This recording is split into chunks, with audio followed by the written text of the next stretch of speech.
adik-adik udah siap belum? Siap. Oke, kita panggilkan ya Kak Dona karena dia MC-nya minggu ini. Yuk kita sama-sama panggil ya. Kak Dona. Sekali lagi. Kak Dona. Iya, halo. Hai Kak Dona, ayo kita ke sini. Shalom adik-adik semuanya. Ya, apa kabarnya hari ini? Luar biasa, dahsyat. Yes, yes, yes. Kok yang di belakang kakak nggak kedengeran? Ya, kayaknya ada di belakang ada anak-anak nih di belakang. Oh, Laila. Iya, hai Dasti. Hai. Ayo kita sama-sama bilang ya sama teman-teman semua ya yang di rumah ya. Sama-sama bilang luar biasa, dahsyat. Yes, yes, yes, ya. 1, 2, 3. Luar biasa, dahsyat. Yes, yes, yes. Iya, maklum ya adik-adik ya, masih pada kecil-kecil, jadi suaranya kecil juga. Yang di rumah tetap semangat ya. Meskipun Kayla sama Dasi suaranya kecil, tapi mereka sudah hebat loh. Sudah mau berani mendampingi Kak Dona di sini untuk ibadah kita. Baiklah adik-adik, sekarang kita akan mulai ibadah kita. Tapi sebelumnya Kak Dona mau ngajak kita bernyanyi dulu. Yuk, Kayla bisa nyanyi? Sudah. Dasi? Sudah. Yuk kita mau bernyanyi. Hari ini harinya Tuhan. Kita bernyanyi bersama-sama adik-adik. Dasi sama Kayla juga ikut nyanyi ya.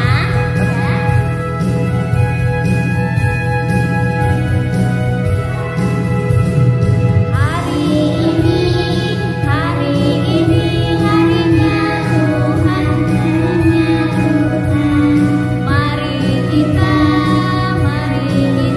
bersukaria, bersukaria. Hari ini harinya Tuhan.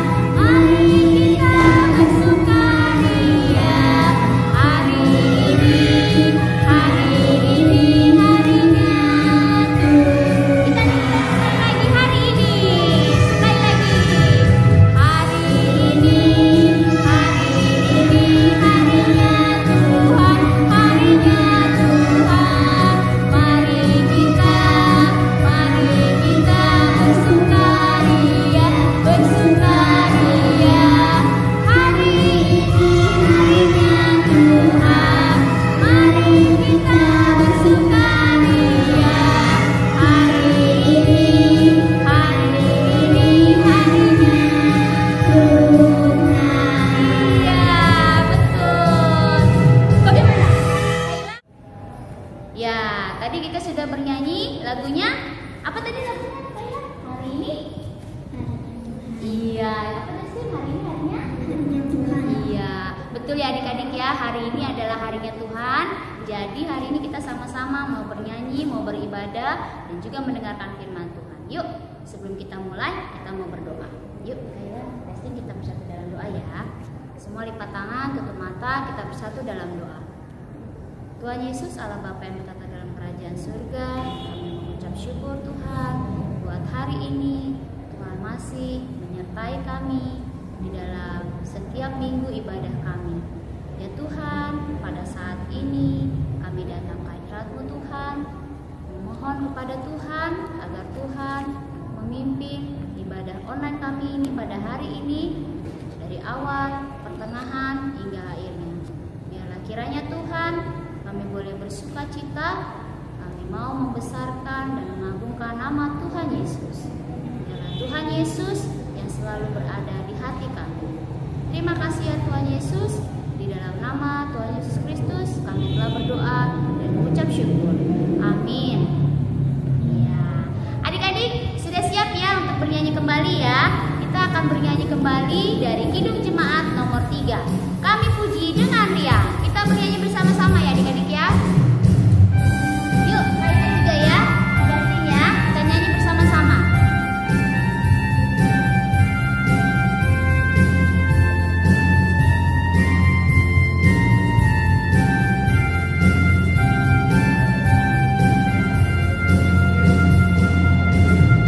Kami puji dengan riang, Engkau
kita di minggu ini ada di titah ke-8.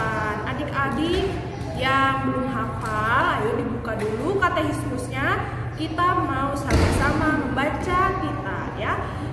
Karena masih dalam bahasa Indonesia, ibadah kita berarti kita memakai titah ya adik-adik ya. Yuk, dibuka katekismusnya, kita mau membaca titah ke-8. 1, 2, 3. Titah ke-8, jangan engkau mencuri. Nah, maksudnya adalah kita harus takut serta kasih kepada Allah. Sebab itu, jangan kita mencuri uang atau harta sesama manusia, atau mempergunakan tipu daya menjatuhkan usaha dan niaga sesama manusia untuk kepentingan kita. Kita harus membantu memajukan usaha mereka serta memeliharanya. Nah, adik-adik, titah ke-8 itu pendek ya adik-adik ya, jangan engkau mencuri. Nah, kakak harap adik-adik tidak hanya bisa menghafal, tapi juga melakukannya dalam kehidupan sehari-hari. Itu saja adik-adik titah kita di minggu ini. Terima kasih, Tuhan Yesus memberkati. Ya, adik-adik, tadi kita sudah mendengarkan titah ya. Oke, adik-adik kita akan kembali bernyanyi. Kita akan kembali bernyanyi dari buku Kidung Jemaat, lagunya Allah Bapa Melindungi. Kita nyanyi sama-sama ya, Kak Ila, Dustin ya. Yuk, kita nyanyi bersama-sama.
Belum, gak apa-apa, nanti dipelajarin ya. Adik-adik yang di rumah juga ya. Yuk disiapkan Alkitabnya, kita dengarkan ayat bulanan untuk minggu ini.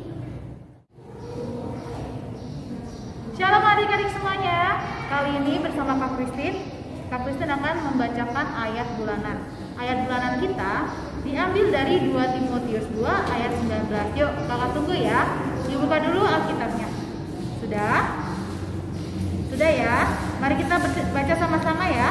2 Timotius 2 ayat 19. Tetapi dasar yang diletakkan Allah itu teguh dan matranya ialah Tuhan mengenal siapa kepunyaannya. Dan setiap orang yang menyebut nama Tuhan hendaklah meninggalkan kejahatan. Ya, kita baca sama-sama lagi adik-adik. 2 Timotius 2 ayat 19. Tetapi dasar yang diletakkan Allah itu teguh dan materainya ialah Tuhan mengenal siapa kepunyaannya. Dan setiap orang yang menyebut nama Tuhan hendaklah meninggalkan kejahatan. Nah adik-adik, berikut adalah ayat bulanan di bulan November. Kakak harap adik-adik semuanya dapat mengirimkan video rekaman yang sudah hafal. Langsung kirim ke kakak guru sekolah minggu ya. Itu aja, terima kasih. Ya, terima kasih kakak untuk ayat bulanannya hari ini. Ya, adik-adik, Kaila sama Dustin jangan lupa ayat bulanannya dihafal ya di rumah ya. Iya. Oke, jangan lupa dikirimkan juga video-videonya adik-adik. Yuk, sekarang kita kembali bernyanyi lagi. Kita akan kembali bernyanyi dari Kidung Jemaat nomor 425 berkumandang suara dari sebelah. Kita nyanyi bersama-sama.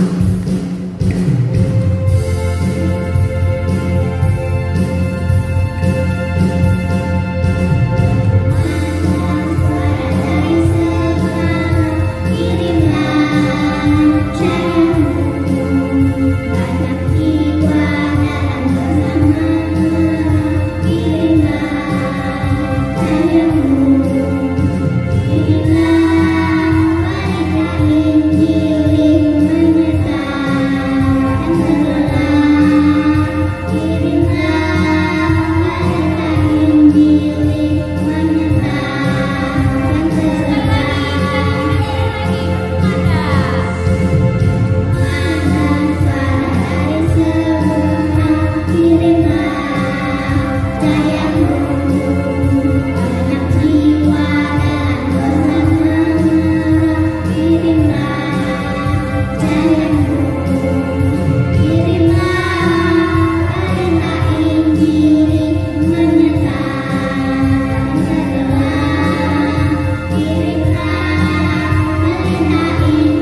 sampai saat ini belum ada kabar kalau kita nanti akan ibadah di gereja ya, tetap masih ibadah secara online ya.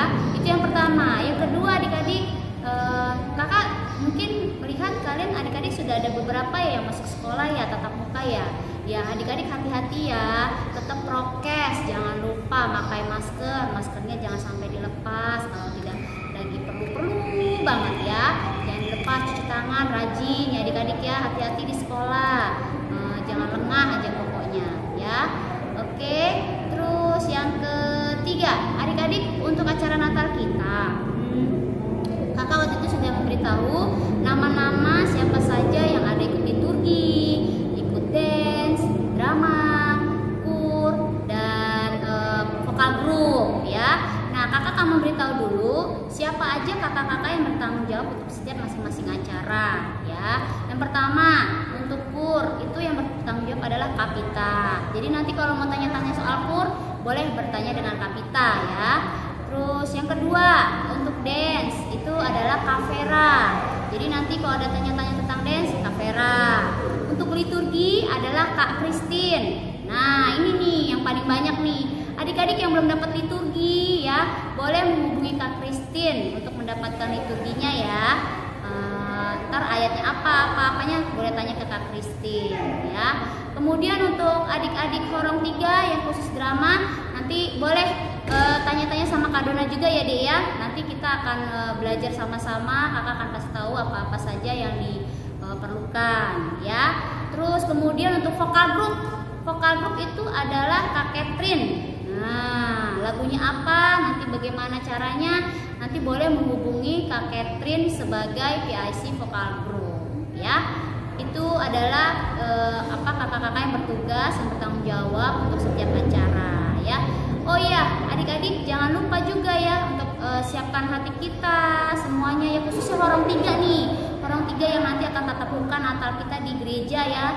Untuk tanggalnya nanti kakak kabarin ya Dek ya, pastinya tanggal berapa. Nah, adik-adik untuk yang terakhir untuk acara Natal kita. Nah, ini nih yang paling penting nih. Mama-mamanya aja udah gak sabar, pengen tahu pakai baju apa kah warnanya ya. Adik-adik untuk Natal kita tahun ini kita akan memakai nuansa nude atau kayak coklat gitu ya adik-adik ya. Nah, untuk tapi gini, untuk yang laki-laki dulu nih, kakak kasih tau yang laki-laki, anak laki-laki pakai kemeja ya, kemejanya warna putih, baru celananya itu warna coklat atau nude ya, nude bilangnya lah ya. Terus kemudian pakai ini Dek, pakai kayak tali pinggang gitu ya. Nanti ini nih, lihat di sini nih, gambarnya ada nih ya. Nah, seperti ini, nanti dipakainya di sini ya. Terus kemudian pakai dasi kupu-kupu. Nah, warnanya apa dasinya? Bebas ya, dasinya warnanya bebas ya. Itu untuk anak laki-laki. Kalau untuk anak perempuan, dress warnanya coklat juga atau warna nude ya. Aduh, sebenarnya ngomongnya kayak libet-libet ya, pokoknya itu ya adik-adik. Nanti kalau kurang jelas boleh tanya-tanya kakak-kakaknya ya. Oke, terus untuk kalau yang vokal group, drama atau apa, itu harus kakak-kakaknya yang tahu baju-bajunya apa-apa aja ya. Oke adik-adik, itu saja kayaknya warta kita hari ini. Siap-siap untuk menyambut hari Natal ya adik-adik ya, dijaga kesehatan dan selalu tetap nggak boleh banyak-banyak minum es ya. Oke, terima kasih adik-adik. Ya adik-adik, tadi sudah mendengarkan warta.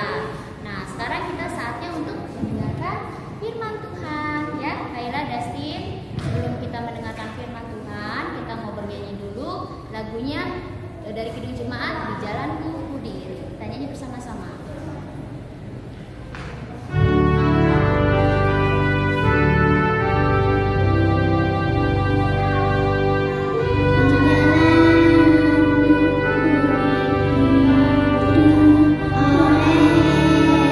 Oleh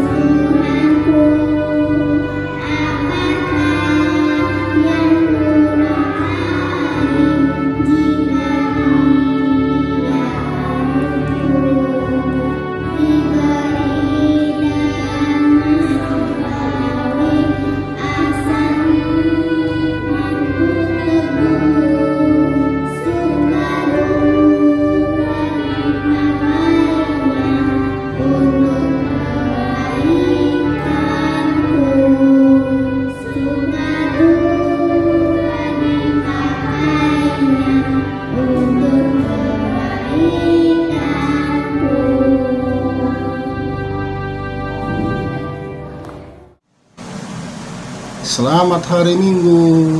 Apa kabar adik-adik sayang? Iya.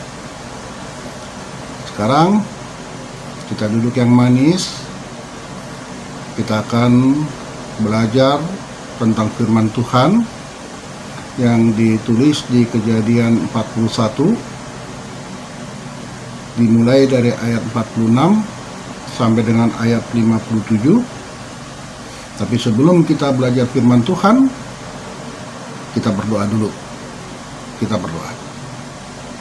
Damai sejahtera Allah Bapa yang melampaui segala akal, itulah yang menyinari hati dan pikiran saudara-saudara di dalam nama Tuhan Yesus Kristus, Tuhan kita. Amin. Ya.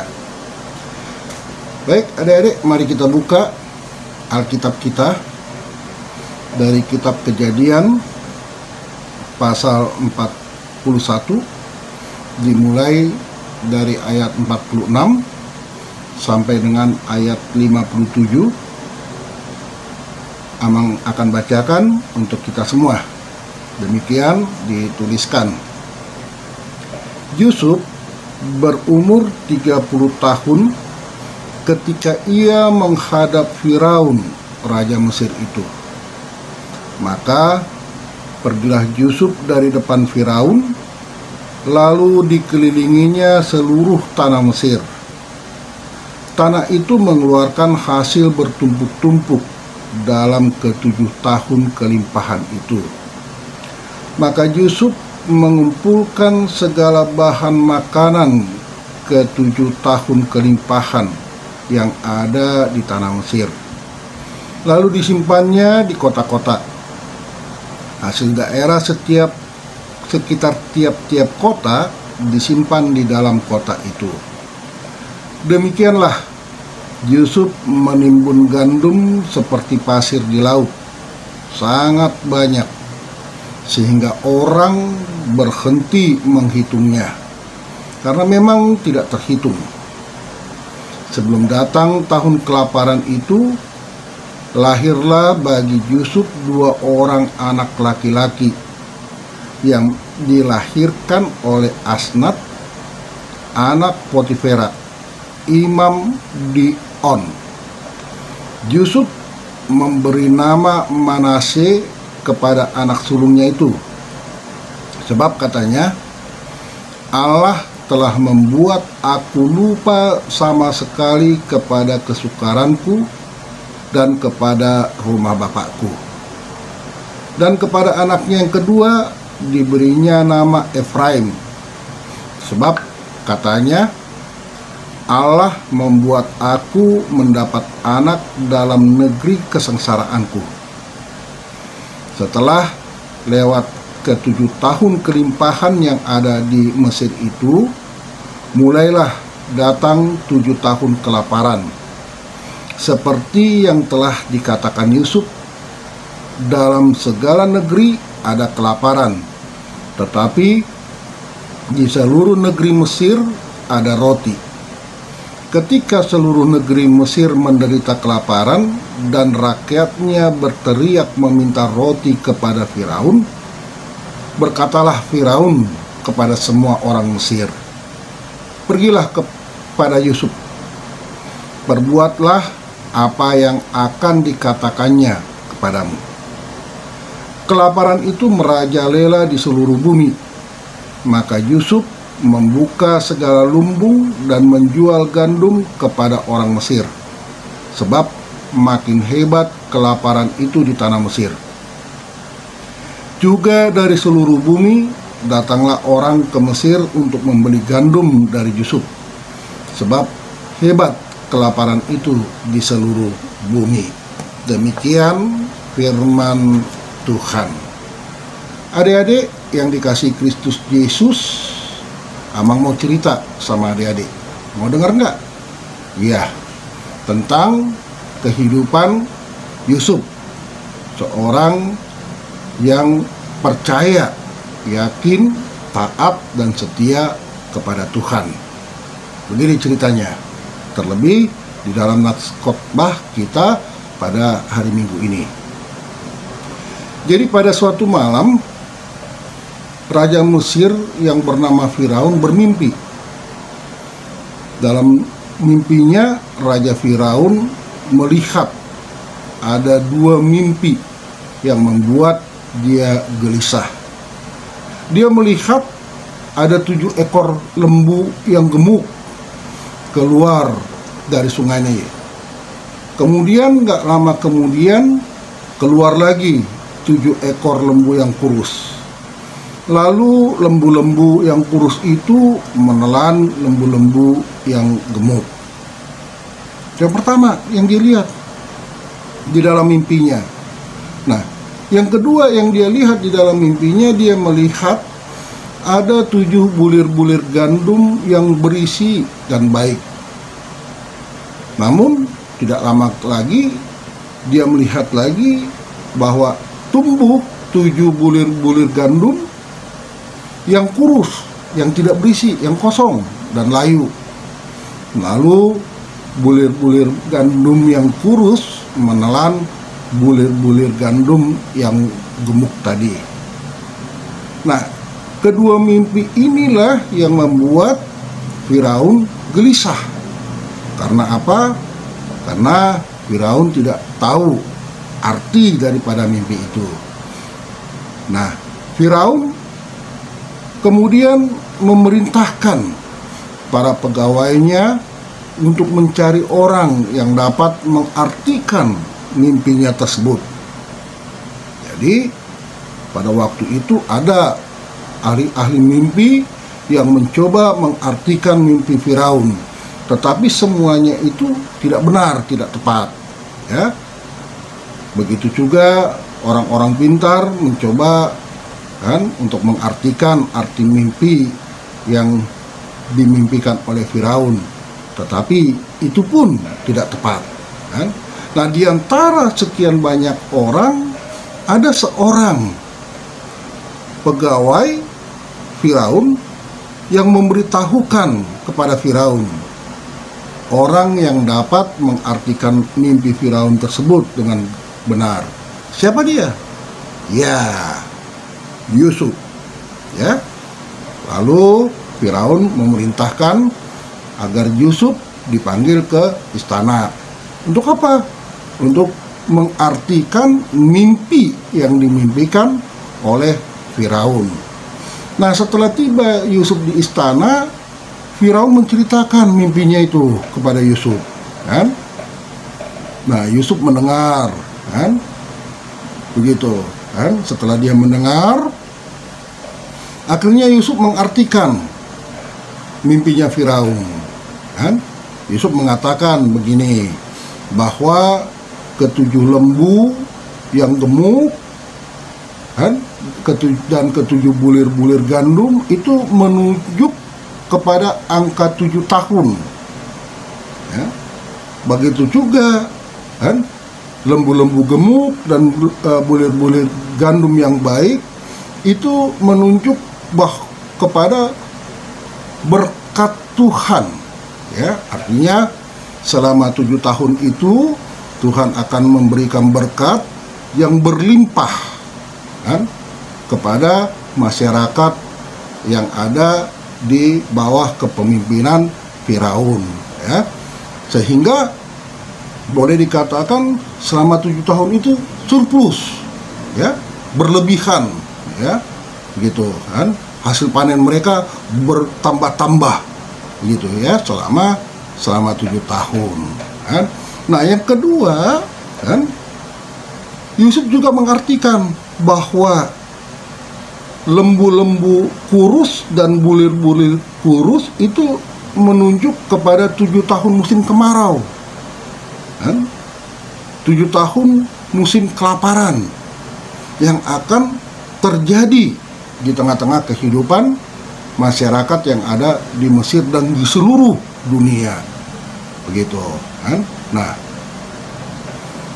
setelah Firaun mendengar arti mimpi yang dia mimpikan dari Yusuf, lalu Firaun mengangkat seorang yang berakal budi, ya, dan bijaksana.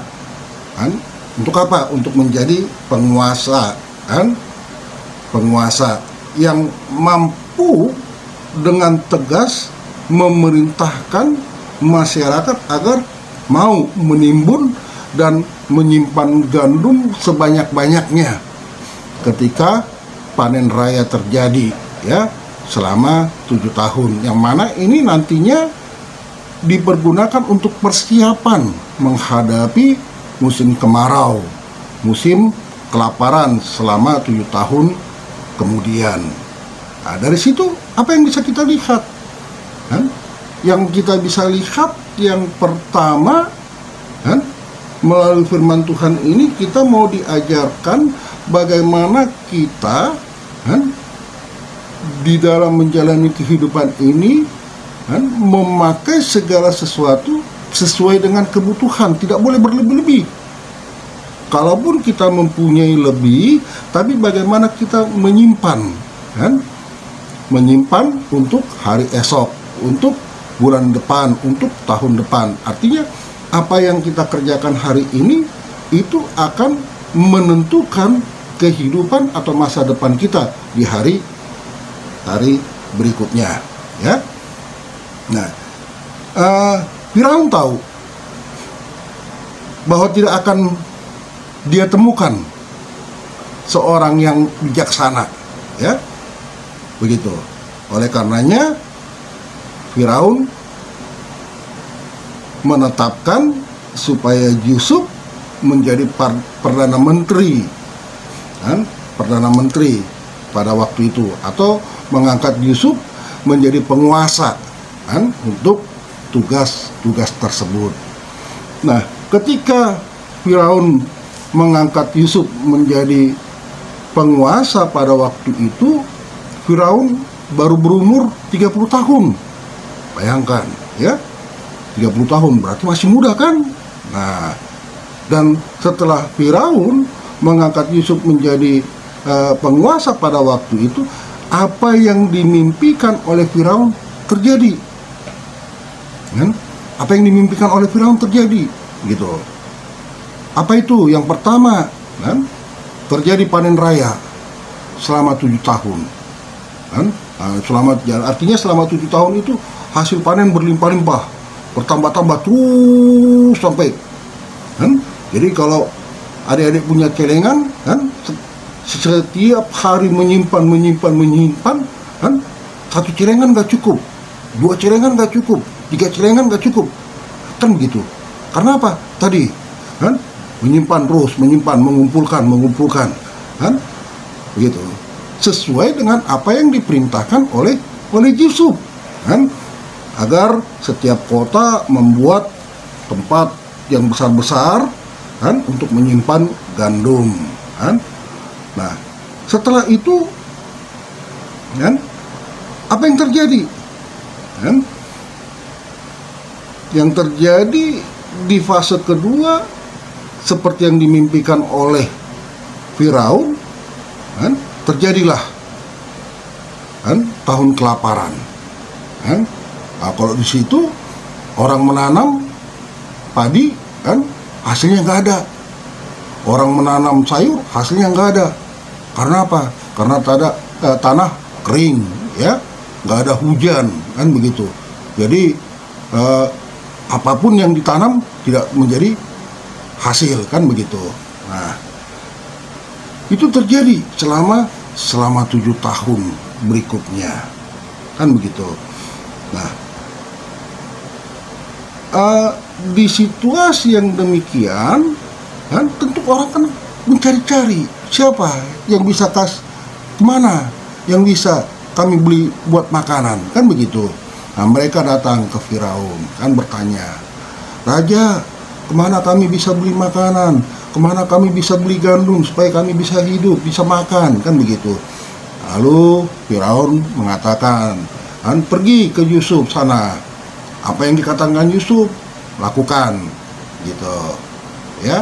Nah, akhirnya terselamatkanlah, ya, bangsa Mesir pada waktu itu, kan, dan bukan hanya bangsa Mesir tetapi juga orang-orang yang ada di seluruh bumi terselamatkan, karena memang Yusuf sudah terlebih dahulu kan mempersiapkan, ya.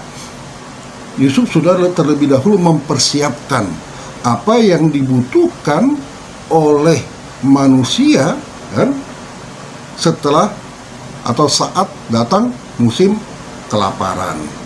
Nah, dari cerita itu apa yang mau kita ambil, yang mau kita pelajari? Nah, ya.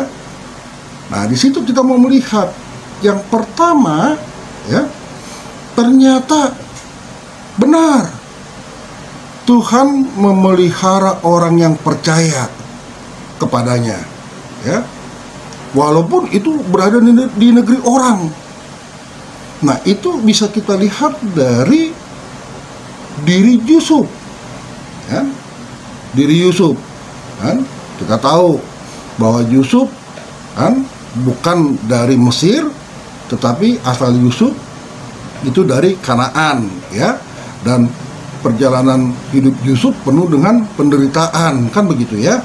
Pada waktu dia masih kecil, dia dijual oleh saudara-saudaranya kepada para pedagang, lalu untuk menjadi budak, kan.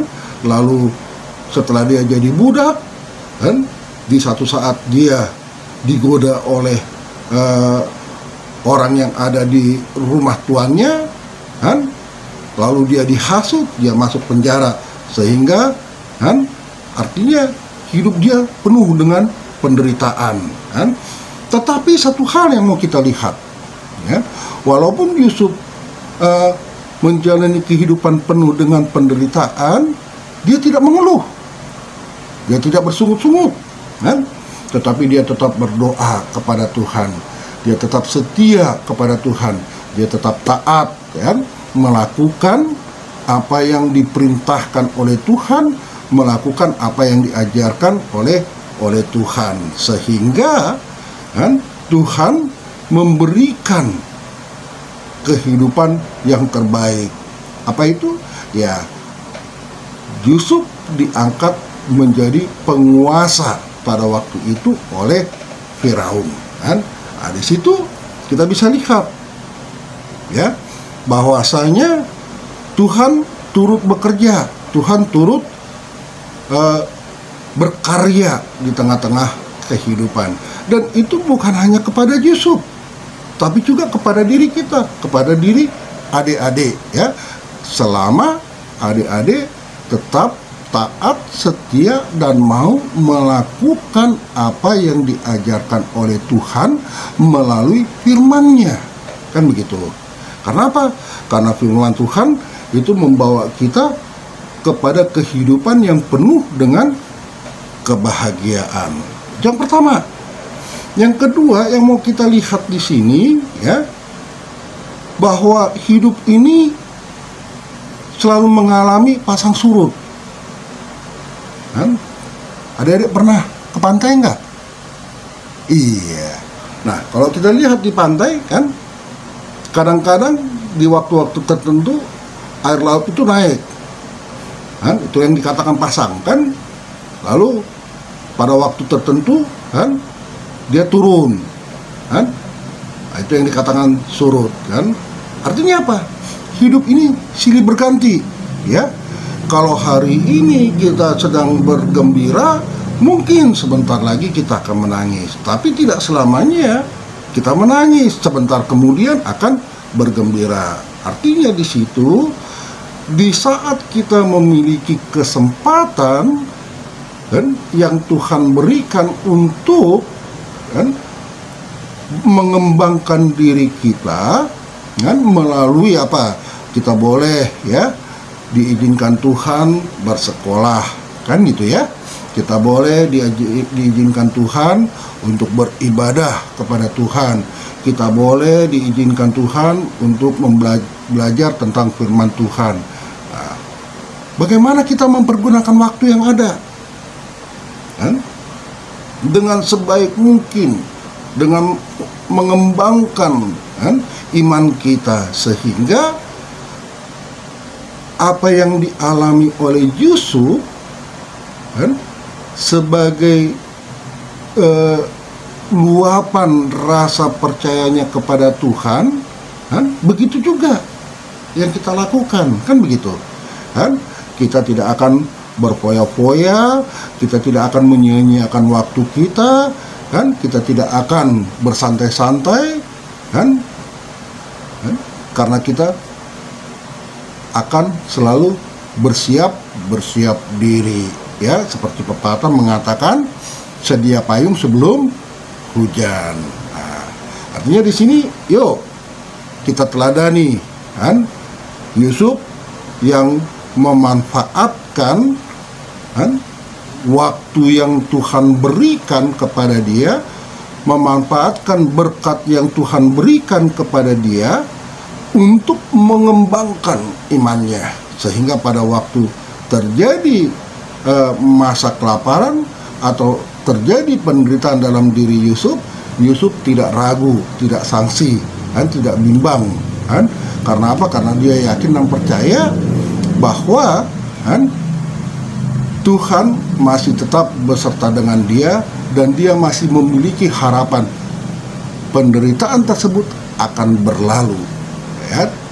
Penderitaan tersebut akan berlalu. Artinya di saat dia mengalami penderitaan itu menjadi ujian iman bagi dia, ya. Yang kedua yang mau kita lihat, yang ketiga, kan, ketika dunia dilanda kesulitan saat ini seperti COVID-19, apa yang bisa kita lakukan? Apa yang bisa adik-adik lakukan, kan, untuk menolong orang lain? Kan? Apa ya? Uang? Oh enggak, ya. Uang enggak, kan? Karena adik-adik belum cari duit. Kalau begitu apa? Yang gampang, yang sederhana, ya, yang bisa kita lakukan, yang bisa adik-adik lakukan adalah tetap memakai masker, ya, begini. Di saat kita sekolah, kan, begitu. Jadi kalau kita sekolah atau kita keluar rumah, kita pakai masker, ya, bagus begini, kan? Supaya apa? Kan? Yang pertama supaya virus tidak kita hirup, lalu kita juga tidak memberikan, ya, artinya kita sama-sama menjaga, kan, kesehatan secara bersama-sama. Yang kedua, tidak berjabatan tangan, ya. Kadang-kadang kan kalau di sekolah, kalau lagi istirahat keluar main, kan, nah sekarang kita jaga jarak supaya apa, ya, bukan kita nggak percaya sama teman kita, kan, tetapi kita saling memberikan perhatian satu dengan yang lain, kan. Begitu juga, kan, pada waktu mau makan atau apapun harus cuci tangan supaya, kan, kalau kemarin cuci tangannya itu asal cuci tangan, nah sekarang cuci tangan pakai sabun. Supaya apa? Supaya kuman-kuman yang ada di tangan tidak menempel, dan di saat kita mengambil makanan, kan, kuman-kuman itu tidak masuk ke dalam makanan, kan? Karena kalau kuman-kuman itu ada di makanan, kan, lalu kita masukkan ke, nah dia akan menjadi sumber penyakit di dalam tubuh kita. Nah, itu cara kita untuk menolong orang lain, kan, seperti apa yang dilakukan oleh Yusuf, kan, kepada masyarakat atau kepada orang lain ketika dunia dilanda oleh kelaparan. Dan inilah yang Tuhan kehendaki dari kita, kan, dari adik-adik. Mau saling menolong, mau saling mengasihi, mau saling memberi, kan, di sini memberi perhatian, kan, mau saling mengingatkan satu dengan yang lain, sehingga seperti apa yang dikatakan oleh Paulus dalam Roma 12 ayat 15 itu bisa terjadi di dalam diri adik-adik, yaitu tetap bersukacita dengan orang yang bersukacita, menangis dengan orang menangis. Karena apa yang dirasakan oleh orang yang kita kasihi, itu juga yang kita rasakan. Kenapa begitu? Karena itu juga yang ditunjukkan oleh Yesus kepada kita. Dia sangat peduli atas hidup adik-adik atas hidup diri Amang, atas hidup diri bapak mama kita, atas hidup diri saudara-saudara kita, atas hidup diri orang-orang yang kita kasihi. Karenanya melalui firman Tuhan kita sudah diajarkan bagaimana bertindak seperti apa yang dilakukan oleh Yusuf, sehingga hidup kita menjadi berkat bagi orang lain, hidup kita menjadi kemuliaan bagi Tuhan. Tuhan memberkati. Amin. Kita berdoa. Terima kasih Tuhan atas firman yang telah kami dengar pada pagi hari ini. Biarlah firman-Mu yang kami dengar itu boleh menjadi pedoman dalam hidup kami, sehingga kami boleh menunjukkan kehidupan yang sesuai dengan yang Engkau ajarkan.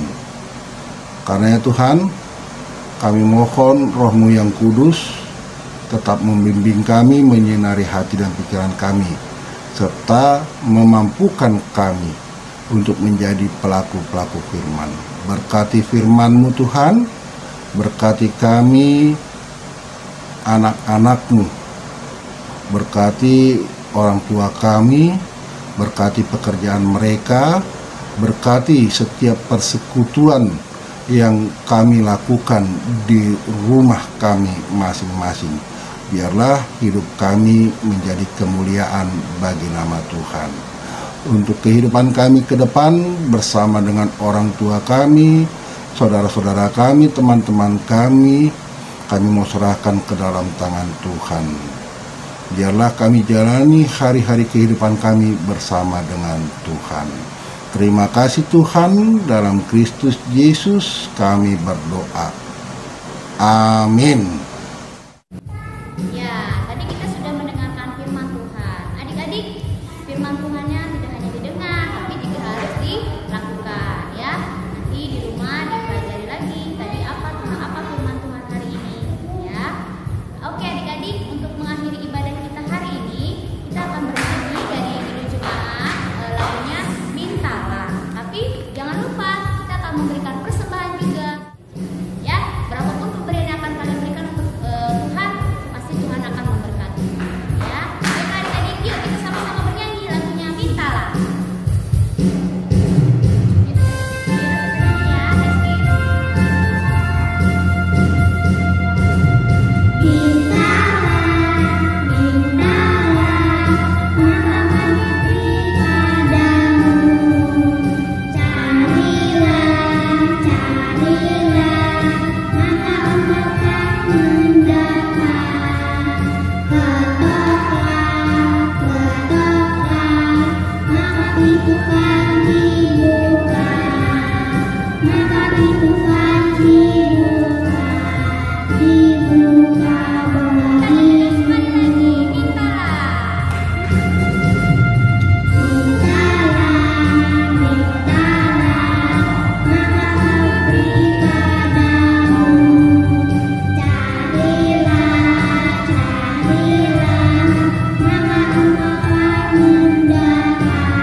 Adik-adik, mari kita doakan persembahan kita berdoa.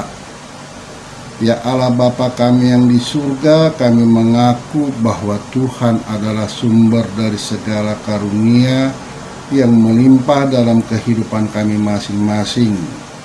Sebahagian daripada karunia itu kami serahkan kembali sebagai persembahan kepada Tuhan.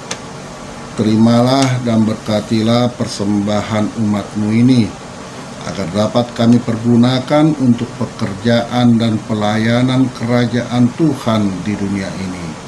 Bukalah hati kami untuk mengenal betapa banyak berkat dan karunia yang kami peroleh dari Tuhan, supaya kami senantiasa bersyukur kepadamu di dalam nama Yesus Kristus Tuhan kami. Amin.